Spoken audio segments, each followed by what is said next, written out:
You post a picture. It's a good picture. You know it is.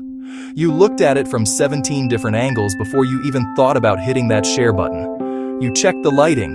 You made sure that weird thing in the background was cropped out. It's perfect. So you post it. And then you wait. 1 minute passes. Nothing. 2 minutes. Still nothing. You start to sweat a little. Think about our ancestors, thousands and thousands of years ago.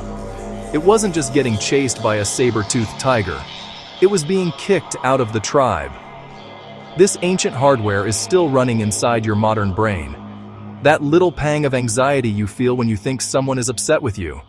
That's not you being dramatic. That's a primal alarm bell. It built a global stadium for the performance of our lives and gave every single person in the audience a button to press, a like.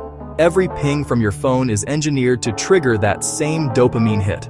Our brains have been craving since the dawn of time. It's the gold star system from school, but it's now in your pocket, available 24/7. The first and heaviest cost is anxiety. Every social interaction becomes a performance review, a job that requires you to be on call 24 hours a day, 7 days a week, with no breaks. Your personality isn't a solid thing. It becomes a collection of masks you switch between depending on your audience. This is why you might feel so exhausted after social events. It's a lonely existence, being surrounded by people who only know the character you're playing. The first thing you notice isn't a loud bang, but a quiet hum. It's the sound of silence. For the first time in a long time, you can actually hear yourself think. It's your own. You begin to reconnect with your own internal compass. Your decision-making process becomes incredibly streamlined. Is this right for me? Does this align with my values? As you stop living for approval, you discover one of the most powerful words in the human language: no. It becomes the brick and mortar you use to build healthy boundaries. Learning to say no calmly and without guilt is like building a fortress around your time, energy, mental well-being.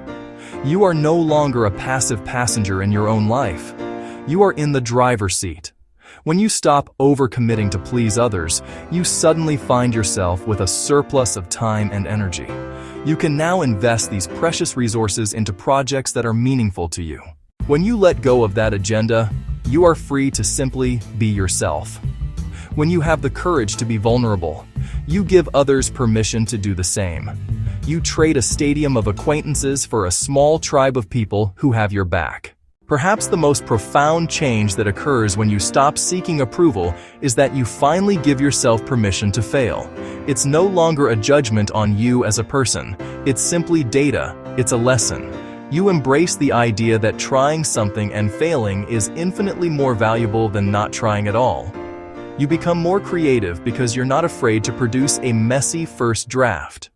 You learn faster because you're willing to ask stupid questions and be a clumsy novice.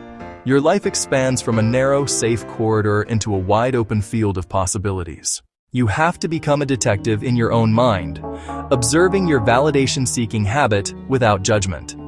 For 1 week, carry a small notebook or use a notes app on your phone. Your only job is to log the moments when you feel that pull.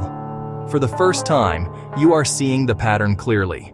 When you feel that urge to seek approval, pause for just a second and ask yourself one simple question: whose voice is this? By identifying the source of the thought, you create distance from it. When you play it out, you often realize that the catastrophic consequences you fear are wildly exaggerated. Start ridiculously small. The goal is to get a win, no matter how tiny. Say, "I'm sorry I can't right now." Don't over-explain. Just a simple, calm no. When someone asks what you thought of a movie, give your real answer, even if it's different from theirs. Turn off the notifications for likes. Turn off the notifications for comments. Try posting something that is simply true for you, without worrying about how it will be received. Post it and then put your phone away for an hour. At the end of every day, take 2 minutes to build your own internal praise system. Write down 3 things you did that day that you are proud of. Acknowledge your own effort. Become your own cheerleader. Identify 1 or 2 people in your life whose judgment you truly respect and trust. These are the people who will tell you the truth, kindly, because they genuinely want what's best for you. You are no longer seeking a pat on the head. You are seeking wisdom to help you grow. Narrator, VO. So here we are at the end of our 20 minutes. Narrator, VO. We've journeyed through the deep, ancient roots of why we crave approval.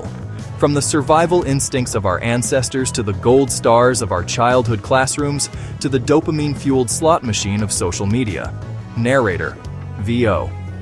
But more importantly, we've painted a picture of what lies on the other side.